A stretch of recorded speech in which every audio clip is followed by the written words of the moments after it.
Si vous avez une obésité sévère, vous avez 30, 40, 50 kilos que vous devez faire pour votre santé et que vous vous demandez par où commencer, arrêtez-vous tout de suite dans cette vidéo parce que je vais vous partager 3 choses que vous devez commencer à faire dès aujourd'hui pour pouvoir atteindre vos objectifs si vous avez une obésité sévère.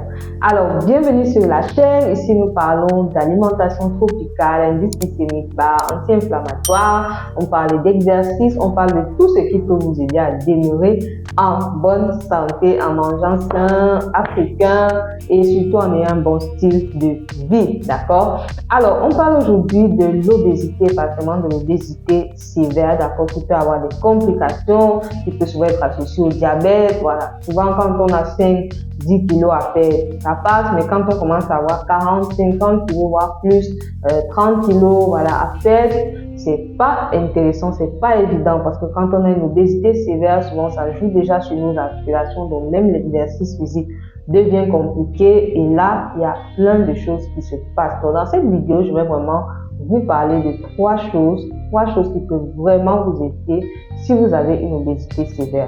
Donc, la première chose que je vais vous encourager à faire, que je vais vous recommander de faire dès aujourd'hui, c'est de sortir des régimes hyper restrictifs. Pourquoi? Parce que ces régimes-là vont aggraver votre cas, d'accord? Si vous êtes dans un régime très restrictif, vous allez créer aussi ce qu'on appelle une restriction cognitive, c'est-à-dire au niveau de votre cerveau, et cela va jouer vraiment sur le poids seuil que votre corps va fixer. Donc, c'est un phénomène purement métabolique.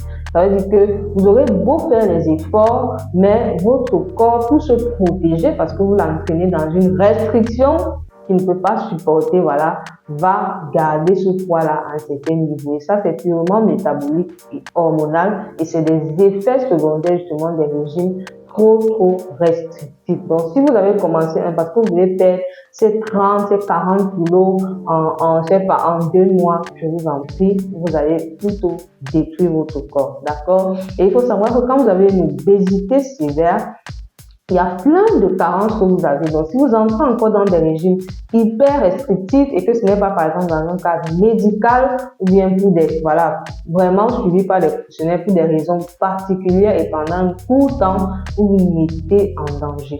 D'accord? Donc, c'est très important.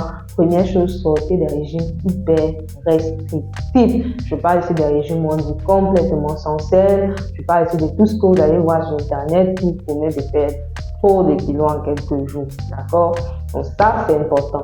La deuxième chose maintenant que je vais vous encourager à faire si vous avez une obésité sévère, ça va être d'adopter des repas structurés qui ont une faible charge de sucre ou encore une charge glycémique ou encore un indice glycémique bas ou encore modéré, d'accord? C'est très important lorsqu'il y a une obésité particulièrement sévère parce que l'une des choses qui va maintenir le corps dans l'obésité, c'est les pics de sécrétion d'insuline. Et l'insuline, c'est l'hormone qui fait rentrer le sucre, voilà, dans les cellules et qui aussi va entraîner un stockage du gras si le sucre n'est pas totalement utilisé, bien s'il ne rentre pas dans les cellules. Quand vous avez une obésité sévère, une des choses qui est à la cause ou à l'origine, c'est la résistance à l'insuline. D'accord? C'est pour ça que ça peut souvent s'associer au diabète ou au prédiabète. Donc, deuxième chose, les amis, repas structurés. Maintenant, comment ça se passe, surtout avec l'alimentation tropicale?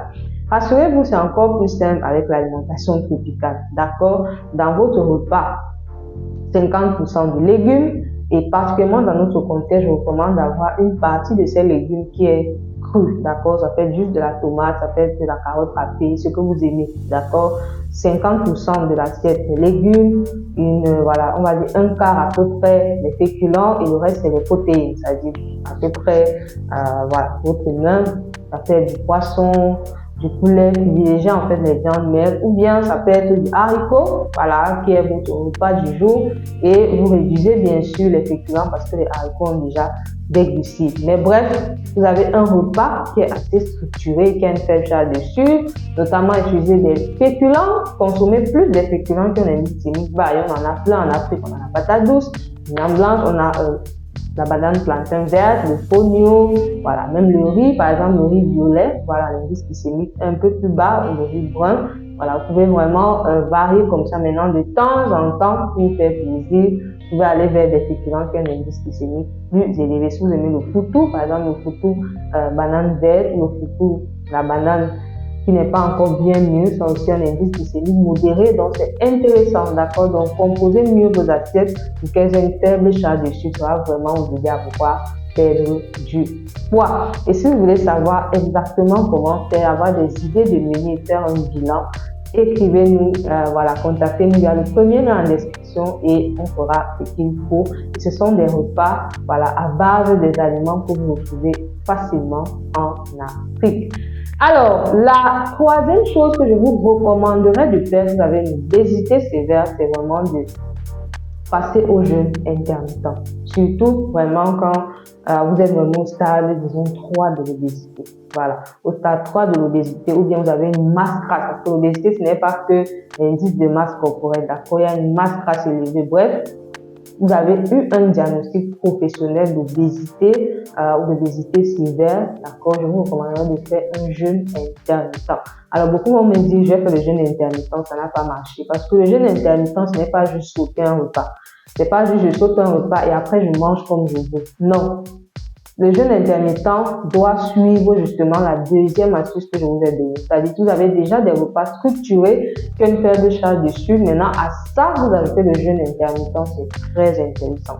D'accord? Donc, faites le jeûne intermittent. Vous pouvez sauter soit le repas du matin ou du soir parce que c'est plus facile pour les calculs. D'accord? Dans les cas d'obésité sévère, le jeûne, par exemple, 18, c'est-à-dire 18 heures de temps de jeûne et 6 heures de temps, voilà, où vous pouvez manger. Ce n'est pas une restriction calorique, c'est juste vous laissez votre corps davantage se reposer et surtout vos cellules se renouveler et ça va aider à réduire la résistance à l'insuline, amener le corps à puiser, voilà, dans ses réserves de gras et parallèlement aussi vous avez 6 heures, vous pouvez manger, voilà, des repas structurés. Donc voilà un peu des astuces que je vous donne si vous avez une obésité sévère. Dites-moi en commentaire si ce genre de contenu vous intéresse, qu'est-ce que vous avez retenu, qu'est-ce que vous allez commencer à faire et surtout laissez-moi vos questions en commentaire. D'ici là, prenez soin de vous et on se retrouve pour une prochaine vidéo.